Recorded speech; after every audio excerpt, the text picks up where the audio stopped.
The Funhouse features 4 crazy teens. Funhouse. They're played by 20-somethings. That's not the only horror cliche we get in this schlock. Directed by the Texas Chainsaw Massacre. Director named Tobe Hooper. But what else do we get in the Funhouse? Why, we get some crazy freaks. The Funhouse, such as a weird peep show that nobody in their right mind would want to attend unless you sustained several concussions. But that's not even the worst thing that you see in the Funhouse. You will get to see a fortune teller give $100 hand job to a crazy guy in a Frankenstein mask, but he looks like a chud. And he's the villain of the Funhouse. I'm John Renton with the retro review of the Funhouse. If you didn't get that from the intro, really can't help you. It's from 1981, and goodness fucking me, this movie is goddamn shit. Thank you very much to a particular friend of mine for suggesting this for Horror Movie Month. Oh, how I loathe the fact that you suggested this. Sadly, it's not the worst movie that came out in the 80s as far as a horror concept. Mountaintop Motel Massacre may actually trump this, but goodness me. This is in the vein of Halloween, Friday the 13th, and other schlock fests, but goodness, oh, Jesus Christ. This movie had 4 teens played by 20-somethings, as is tradition when it comes to slasher movies, and it is from director Tobe Hooper, who did the Texas Chainsaw Massacre, various other movies. Better movies than this. I think this movie cost about $50 and featured a girl that wouldn't stop screaming. It was like we were in Jaws 2, Electric, Why Didn't You Kill the Screamer Sooner, You Dumb Director Boogaloo. It was also written by Lawrence J. Block, a name that sounds way too snooty until you realize he only did a few particular movies, like the 1990 version of Captain America. Yeah. In fact, I think that was pretty much the only feature-length thing that he did. This stars Elizabeth Burridge, who I believe they say is introducing her, and I don't understand how she looked 20 and simultaneously 50 at the same time. Maybe it was the weird filters. Maybe the fact that director Tobe Hooper sustained several major, drug-related issues, like he was just on copious amounts of things, or everybody on the entire crew said, we're just going to film this in the worst way possible. We're going to make this look older and worse than Texas Chainsaw Massacre, that at least has a cult classic status. Now, this movie was basically was the inspiration for a movie like Hellfest. Now, Hellfest admittedly is not great. And upon rewatching it, I realized I was a little bit too kind to the movie in my original review. But I have Bex Taylor Klaus, who's great and a great spokesperson for various legit, things going on in the world. Check out my review of Hellfest if you want to see what I thought of that. But nevertheless, 1981's Funhouse. It's on the cock if you want to check that out. The Fun Cock House. That actually is an appropriate name. I'll tell you this, even though this movie is complete schlock, there's another movie that came out a couple years later that was basically not the most well-written, but Sleepaway Camp actually was pretty good because it had good pacing, and in fact I need to rewatch this. I already reviewed it. I need to rewatch this. Watch Sleepaway Camp instead of The Fun House. So yeah, Sean Carson, not to be confused with Johnny Carson. I don't know why anybody would confuse that. Gene Austen, not to be confused with the iconic author that was not named Gene but had the last name Austen. Jack McDermott, not Dylan McDermott's brother or father or sister or mother too. Cooper Huckabee, judging by the way that guy looked, I think he probably is related to the Huckabees. Fuck the Huckabee family. I hope they all get burned horribly, even though they look like that. Largo Woodruff. What kind... Seriously, is he an old-timey prospector? What in the world? Who names their kid Largo? Miles Chapin. So yeah, 4 teens decide to stay overnight at a carnival that nobody in their right mind would want to go near even in the daytime. And also there's this tragedy that happened at this traveling carnival where 2 girls from Memphis end up getting killed. So, hey, Amy, played by Elizabeth, you don't go there, you don't go here, no, don't go over to that carnival, because otherwise you are going to get murdered, says her parents. Also, she picks on her brother Joey, after Joey basically picks on her. They almost do a Halloween type thing where it's like from the perspective of the killer, except he's pranking his sister. His sister that is nude in the shower. Don't really think that's something a lot of siblings did. You usually can prank your siblings without trying to get them when they're naked. Why would you try to do anything when you could see your sibling? What is wrong with you? And it's basically Friday the 13th, a Halloween mashup with a lot of bullshit sprinkled in. I'm going to get even with you. You're not going to know when. You're never going to forget. Never. That comes back to bite her in the ass because she goes on with Buzz, who, Buzz is like, he's got all the sideburns in the goddamn world, and all his hair is bowl-shaped hair that he could have popped off and thrown at the enemy at one point, and it could have come back into him like a boomerang. My God, that educational show is going to be in my head, and I don't think I've seen an episode of it since I was about 8. Joey decides to sneak out and go sneaking around the carnival. And then a cop nobody acts like an actual human in this. A cop actually scares him at one point. Hey, kid, he pretends to shoot him. He doesn't actually shoot him. This is really bad. This is a really, really bad movie. If it sounds like I'm explaining the plot badly, there's not really much of a plot.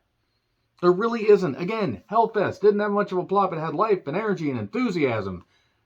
Sure, the carnival stuff was bullshit, because there would have been more employees there. Nevertheless, that movie was Citizen Kane compared to this. And there was an old lady that bothered the two girls, Liz and Amy, and said, God is watching you. God's watching you. He hears everything. And then they just keep doing shit. They keep doing weird ride stuff. We get to see a two-headed cow. It's Alive baby from It's Alive. They did 3 It's Alive movies. Maybe 4. I'm actually trying to remember. So, there was a laughing, clownish large Marge, if you get that. I'm sorry. And there's a weird, creepy guy saying, all these, creatures are alive and everything. And it turns out that one of the guys is actually the father of the killer creature here. There is no release, no escape from the Funhouse. Yeah, that's true. This movie is a slog. This movie's a real slog. There's a Dracula-based magician, Draculician as it were, that does a weird trick. Nobody has none of these scenes have any cohesion. They all seem to be taking place at different carnivals. What is happening is what I noted multiple times here. Why was there a peep show? By the way, I do want to thank my friend in particular. Thank you very much for suggesting me this movie. The peep show scene is now embedded in my head forever. I don't know how much thought they put into featuring the women for this peep show, but more would have helped. Sure, they tried to make it seem like they were actually women that would work carnivals. These women look like they needed to be pressure washed severely till the skin layers came off, and even then, they still would have been scuzzy. Oh, Jesus, this is so bad. This movie's so goddamn bad. Sneak into a goddamn peep show, and then you might actually get to see something even freakier. Like, oh yeah, the fortune teller chick that you talked to earlier, Madame Xena, not Xena with an X, but Xena with a Z, so maximum stupidity. And she tells a fortune and everything, but she collects money from all the people. She collects all the money. And then we see a little bit later, we see the weird worker that's outside the funhouse that doesn't say anything, that's in the Frankenstein mask. And it turns out to actually be the son of this particular, carnival owner. And he decides to pay her, I'm not even kidding you, $100 to pay this old elderly woman that I wouldn't even let get near me if she asked me for help to get out of a fire. Actually, she looked like she was stuck in a fire. I'm sorry, she's probably passed on since then, but honestly, seriously, there are ugly-ass, scuzzy goddamn people here, and nobody deserved to live from this. They decided to stay the night in the funhouse, by the way, before this. And then all this weird shit happens. This old lady said God is watching, scares Joey, so he runs eventually, gets over the fence, but then goes back because he sees his sister's car. I guess he thinks he can rescue her, despite the fact that this kid, the kid was fast enough to get over the gate, I'll give him that much credit, but nevertheless, the old lady or the fortune teller lady, a bargain's a bargain. She gives a hand job to this masked Frankenstein creature masked Frankenstein individual for $100. It was like that scene in Monster when Charlize Theron's character did that with that one freaked out trucker guy or whatever it was, and she ended up killing him. Anybody ever see Monster? Please let me know if you saw Monster. Charlize Theron was almost unrecognizable, and is still gorgeous even now, unlike anybody in this movie. But the Frankenstein guy gets upset and kills her. And then the dad's upset. You killed one of the family. And then also everybody, and everybody's trying to escape. The 14, 20-somethings are trying to escape. Richie ends up stealing all the money out of the box. His lighter falls out when they know that they're looking down through the little slats in the roof area, wherever the hell they are. And now they're suddenly hunted down. This, by the way, we have maybe 40 minutes left of the movie, if that. Maybe it might even be 35. Nothing really happens for a long time, and even when the fortune teller lady gets killed. For being a horror movie, not even a slasher, just a horror movie in general, this is only horrifying because of all the ugly people in it. And then Joey ends up getting caught, seemingly. But he ends up getting helped by this one guy that calls the parents. And he seems really creepy towards Joey, but then they get him and they just walk out.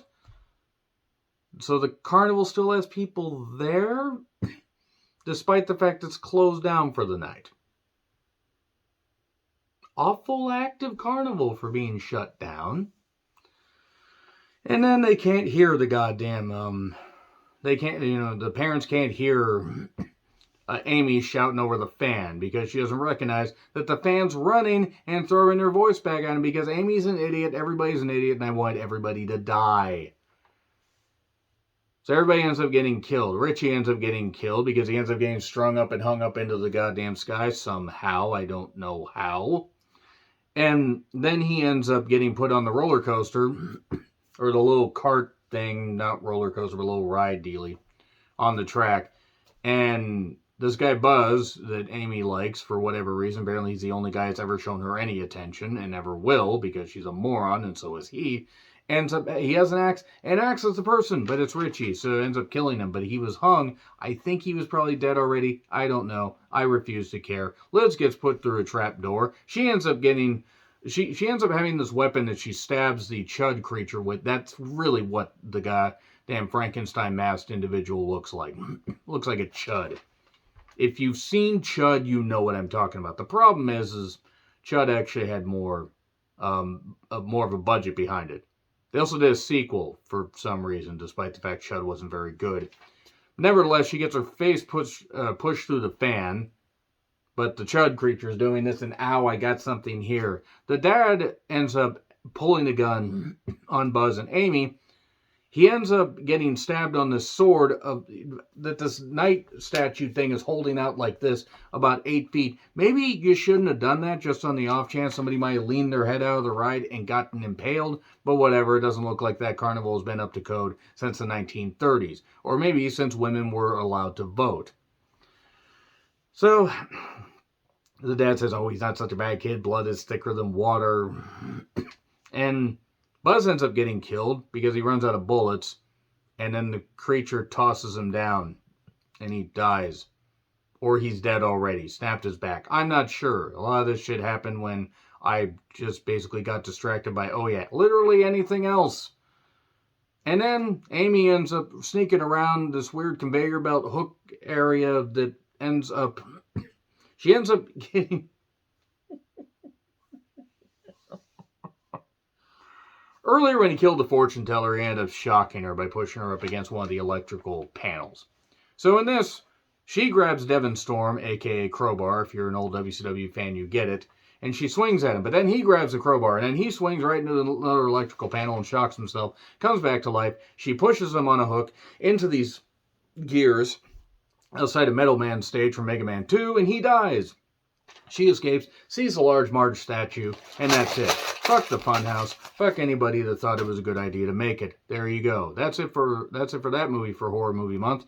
Let's talk about something else in the next review. Let me know your thoughts in the comments. Like, share, subscribe, Twitter handle in the description. I'm John Retlin. I'll see you soon.